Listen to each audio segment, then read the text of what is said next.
Eh bien bonjour à tous messieurs dames, j'espère que vous allez bien, c'est Fuku. Aujourd'hui nous sommes le 22 août 2023, il est 20h36, on fait cette review comme d'habitude.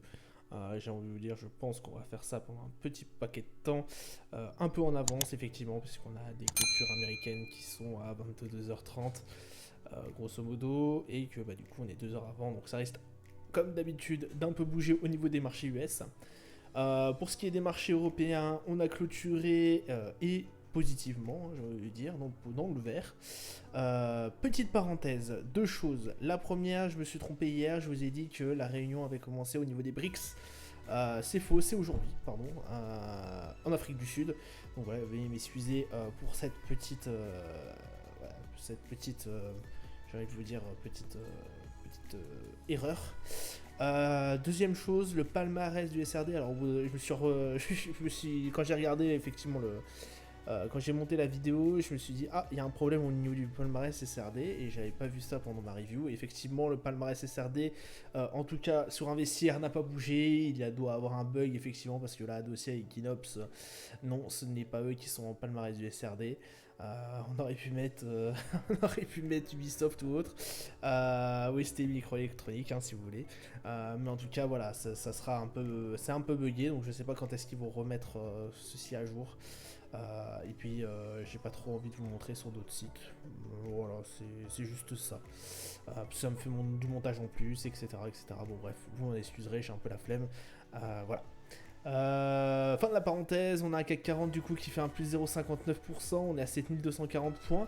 Un Eurostock qui fait un plus 0,74, là on est à 449 points. Le DAX plus 0,66, on est à 15 705. Le FTSE 100 plus 0,18, 7270. Pour l'instant on a un Dow Jones qui recule, moins 0,55%, 34 273 points.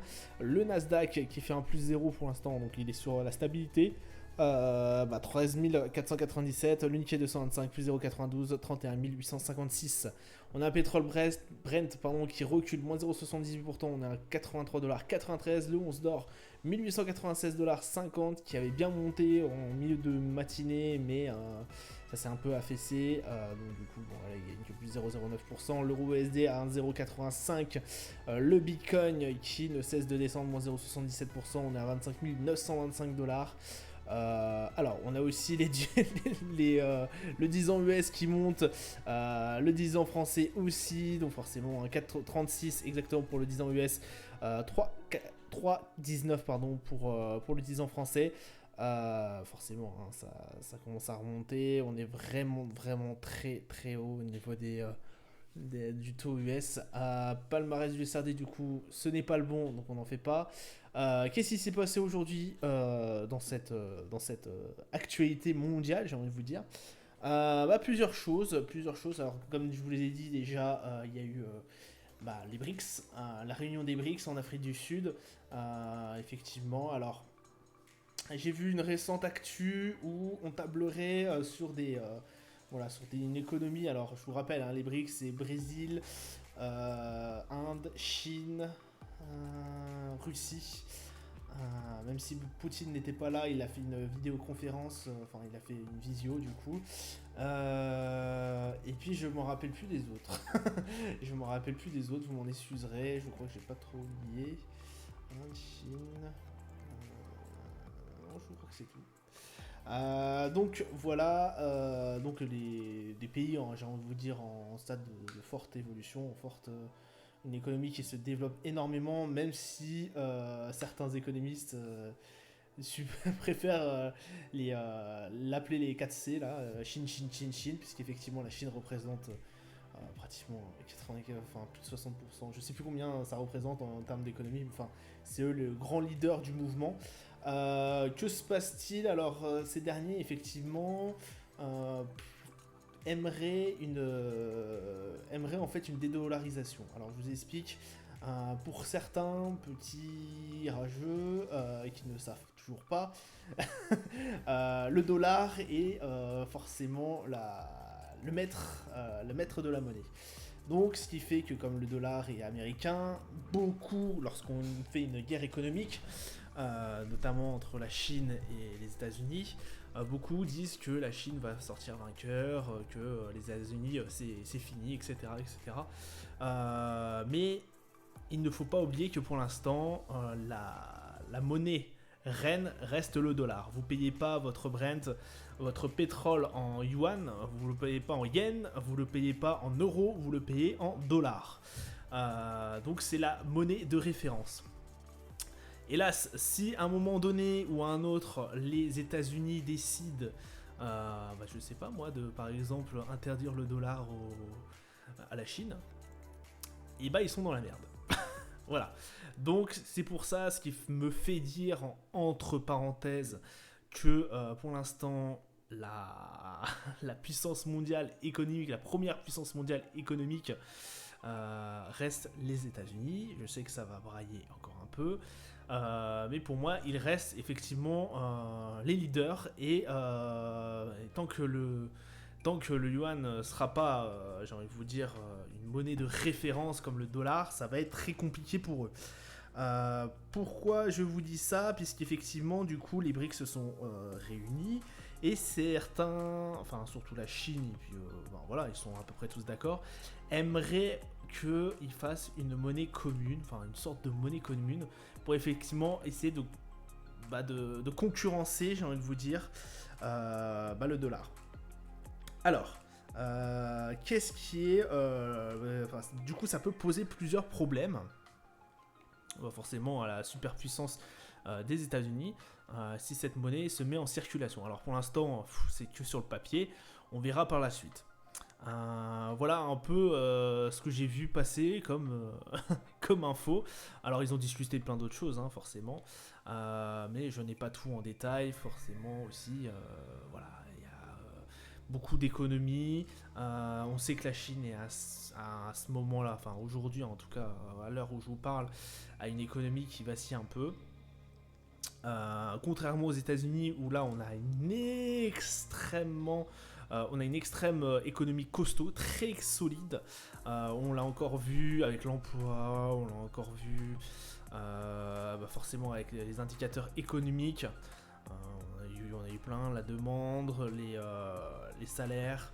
Enfin, ça a été vraiment dans le sillon en fait d'une économie extrêmement costaud et qui résiste extrêmement bien à l'inflation, malgré, j'ai envie de vous dire, les hausses des taux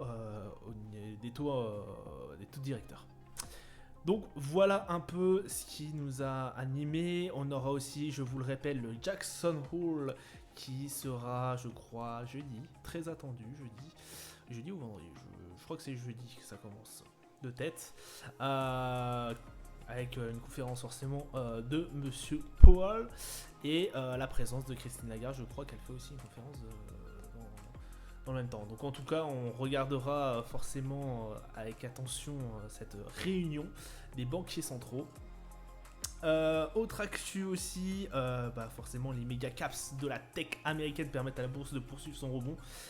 Il est vrai, on attend surtout demain Nvidia qui, du coup, comme je vous l'avais dit dans les reviews précédentes, était le grand gagnant de l'IA, effectivement, puisque c'est eux qui font les cartes, alors pas graphiques, si c'est graphique, bon, enfin les cartes et les composants électroniques qui permettent justement à l'IA de se développer, voilà, de pouvoir être aussi performant.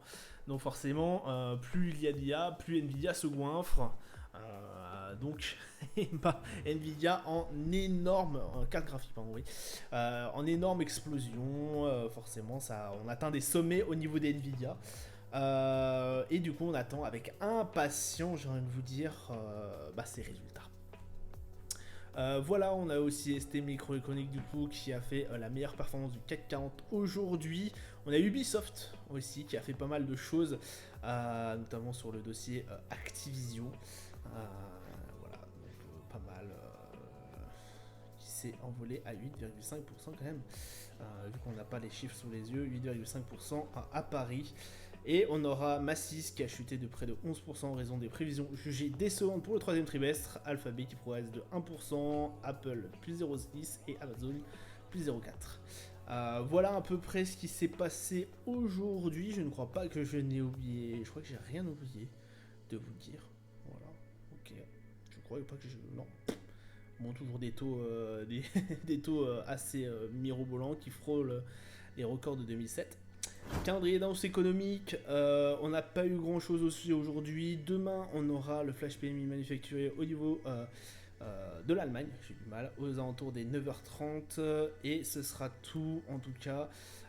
Peut-être effectivement les flashs, les PMI, S&P Global à regarder d'assez près. Vente au détail, possiblement au niveau du Canada qui pourrait changer beaucoup de choses. Et forcément, comme je vous l'ai dit, les résultats de Nvidia. Au niveau des marchés, on a un CAC 40 du coup qui avait bien monté pendant un bon moment, qui s'est bien effondré, j'ai envie de vous dire, un peu comme hier. Voilà, on est revenu un peu sur nos gains, 7229. Bon, on a un RSI qui reste quand même à 44, donc c'est pas si mal que ça. On a quand même un niveau de volume qui n'est pas non plus frénétique. Hein. On a quand même des volumes assez conséquents. Enfin, assez conséquents. Moins que, j'ai envie de vous dire, les grosses périodes. Mais je trouve en tout cas, pour une fin de vacances, ça reste quand même assez potable. On a un peu moins qu'hier quand même.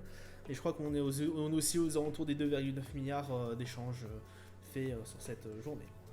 Le DAX qui est à 15 600, 700. Bon, lui aussi qui grappille quelques points. 41 au niveau du RSI, donc on est revenu, j'ai envie de vous dire, un peu mieux que ce qui était que notre chute brutale. Notre support des 15 600 a bien fait son taf, donc effectivement il nous a bien renvoyé, donc on a un gros support au niveau des 15 600. Prochain step sera aux alentours des 16 000 parce que effectivement les marchés aiment bien les chiffres ronds. Il peut nous poser un peu de soucis. Effectivement, on avait vu que là, au niveau des 16 000, c'était resté pendant un bon bout de temps. Là, c'est pareil. Effectivement, ça serait une potentielle résistance. Sinon, on a toujours ce niveau des 16 400 qui serait intéressant d'aller chercher, avec notamment, je vous rappelle, un ATH qui est aux alentours des 16 500.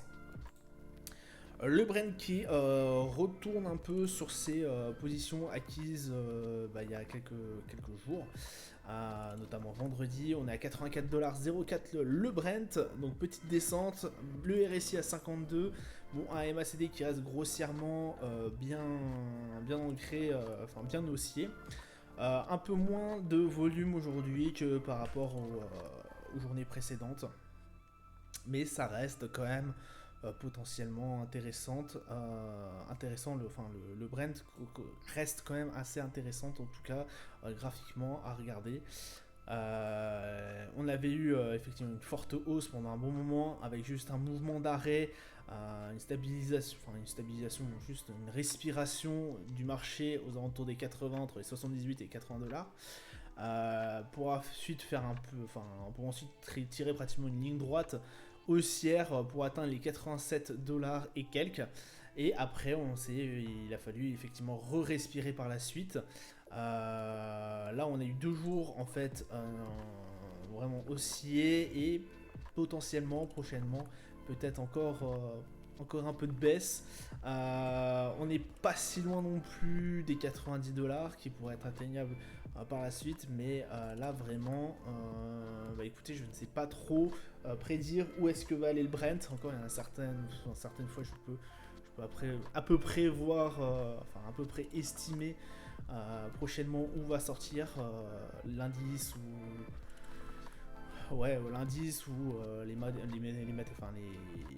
graphiquement je pourrais essayer de déterminer un peu ce que va le marché. Là c'est très compliqué en tout cas sur le Brent de vous dire. Je savais qu'au bout d'un moment de toute façon il fallait avoir une respiration sur un marché tellement haussier que au bout d'un moment, comme je vous le dis, il faut respirer, il faut que le marché respire et pour reprendre après l'impulsion et repasser à la hausse. Là ça a été le cas pendant 3 bonnes séances. Potentiellement on aurait pu aller chercher même la bande de base de Bollinger aux alentours des 82,75. Bon, c'est potentiellement ce qui peut se passer, mais ces deux ces deux séances haussières en fait me font douter sur potentiellement un retournement de situation, un retournement de tendance pour aller chercher les 80 $, pour retomber en dessous. Fondamentalement, on a aussi la Chine qui traîne un peu de la patte, malgré qu'on ait tous ces indices qui haussent, enfin une économie qui se développe fortement. Voilà, j'ai toujours en tête cette petite économie chinoise qui met du temps, et voilà, avec potentiellement des séances baissières futures. Mais aussi, je sais la pression que met l'OPEP. L'OPEP et l'OPEP+, pour avoir un baril de Brent qui avoisinerait les 90 $ et quelques. Donc voilà, surtout qu'ils jouent un peu sur la quantité de pétrole, de barils mis en circulation. Ils ont un pouvoir de faire hausser ou baisser, de faire hausser ou baisser le cours du pétrole. Donc bon, voilà, on reste quand même assez attentif et assez patient sur du Brent. Le 11 d'or, alors là il fallait aussi s'attendre à ce que ça respire aussi côté baissier, hein. Certes on est vraiment sur une grosse baisse au niveau de l'or. Je vous avais dit qu'ici, voilà, faire attention. On a été rechatouillé les 1900 $. Étonnamment, ces 1900 $ nous ont mis un coup d'arrêt, j'ai envie de vous dire, puisqu'on ne va pas clôturer à mon avis dessus. On est juste en dessous, à 1897.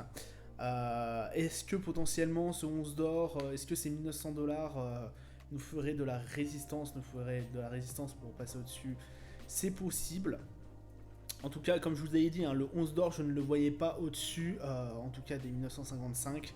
D'ailleurs, 1900 me paraît aussi un peu fort pour l'instant, mais beaucoup moins fort que en tout cas les 1955. Vraiment, je ne voyais pas le 11 d'or, je le voyais pas au-dessus des 1955, comme je vous le redis 50 fois, puisque fondamentalement on n'y était pas, graphiquement non plus. De toute façon, ça se voyait que c'était en décote. Rien ne me faisait dire qu'effectivement il y aurait un tel retournement de tendance, hormis le fait qu'on ait vraiment tapé ces 1900. Là on vient de retaper les 1900, on vient de casser, alors là certes beaucoup plus bas, ce qui me fait penser que potentiellement on serait, potentiellement plus tard on pourrait aller chercher les 1805, ce qui me paraîtrait assez cohérent. On a un RSI qui marque quand même aussi une tendance baissière. On a 36 au niveau du RSI et au même MACD c'est pareil, c'est full tendance baissière. Le S&P, bon, les 4403 nous ont fait de la résistance. On a été chercher au-dessus pendant un moment. Ça a été compliqué. On est revenu sur nos positions. Pour finir, oui, non, il nous reste quand même un peu plus d'une heure sur ce S&P. On est aux alentours des 4388, on est sur une séance baissière pour l'instant.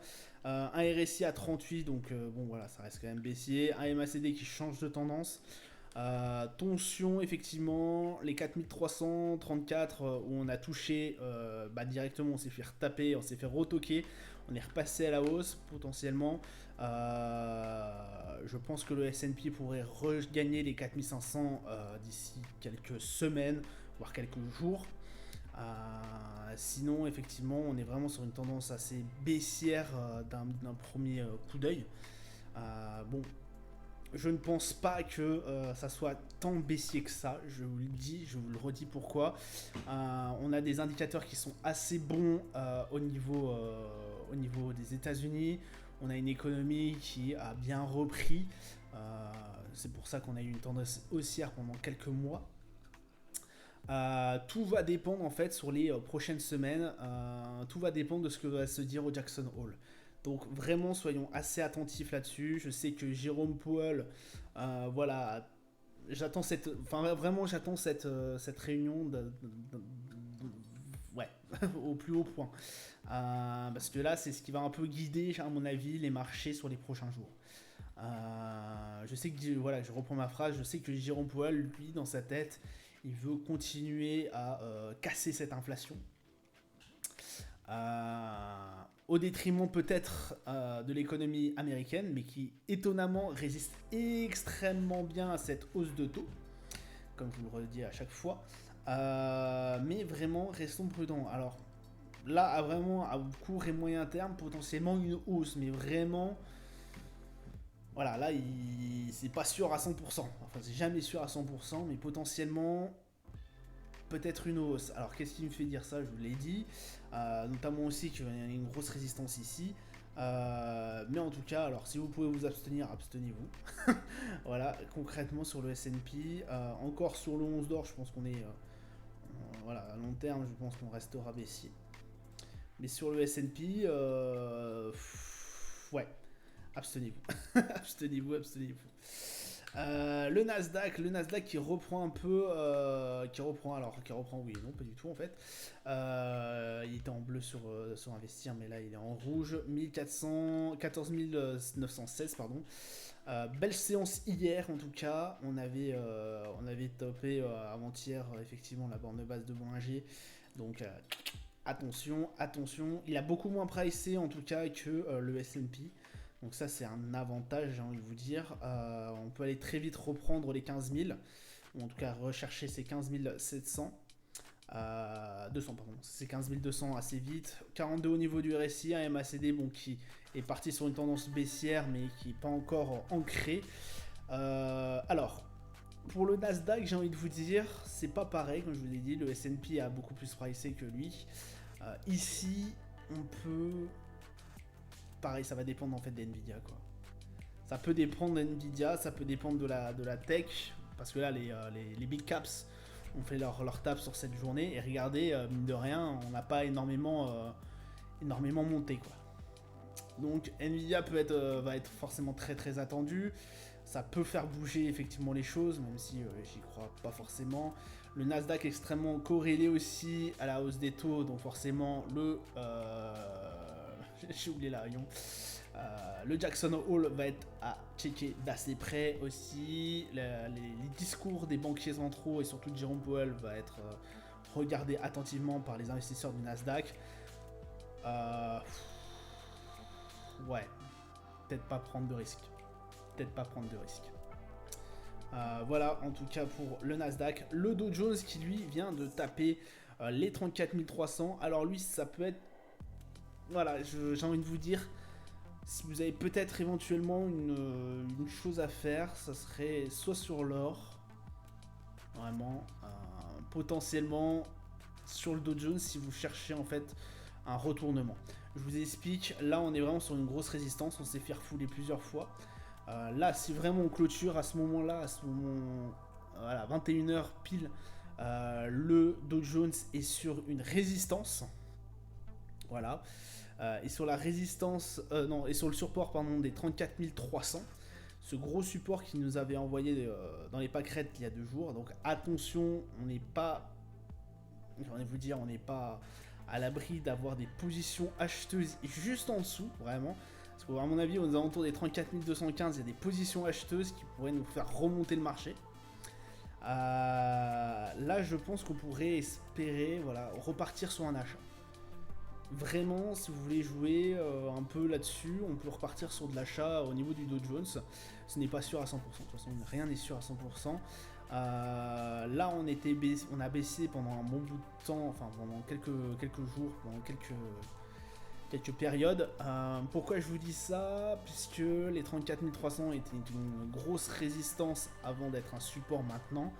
Je pense que le marché n'a pas envie de revoir non plus cette range entre les 34 300 et les 33 000. Ouais, instinctivement, moi j'irais chercher effectivement une séance haussière sur les prochaines. Enfin, en tout cas, de passer en achat, en tout cas sur le Dow Jones, pendant une courte période. Sur un très long terme aussi, à mon avis, mais ouais, je pense que je passerai à l'achat, en tout cas sur le Dow Jones. Sur vraiment 1 ou 2 jours. Après, forcément, avec un stop. Mais j'en suis pas sûr à 100%, comme d'habitude, on ne sait jamais ce qui peut arriver. Voilà, en tout cas, sur mon analyse, alors elle est certes des fois un peu biaisée, mais bon, c'est la mienne, elle est propre à moi-même. Ne pas oublier non plus que là, vraiment, on a baissé, mais très très fort sur le Dow Jones. En tout cas, en très peu de temps, on est vraiment passé sur un baissier. Mais là, on vient de toucher une résistance. Donc, Si on est un peu joueur, on va essayer de rechercher le rebond. Sinon, voilà, ne tradez pas en tout cas sur le Dow Jones si vous le sentez pas. Voilà, ça sera tout pour moi pour aujourd'hui. Je vous souhaite une excellente journée. J'ai pas tout le temps de vous détailler ma stratégie, etc., etc. Vous m'en excuserez, sinon ça prendrait des plombes. Voilà. Bon voilà, c'est tout pour moi pour aujourd'hui. Je vous souhaite une excellente journée, une bonne soirée. Je vous dis à plus tard. Ciao, ciao.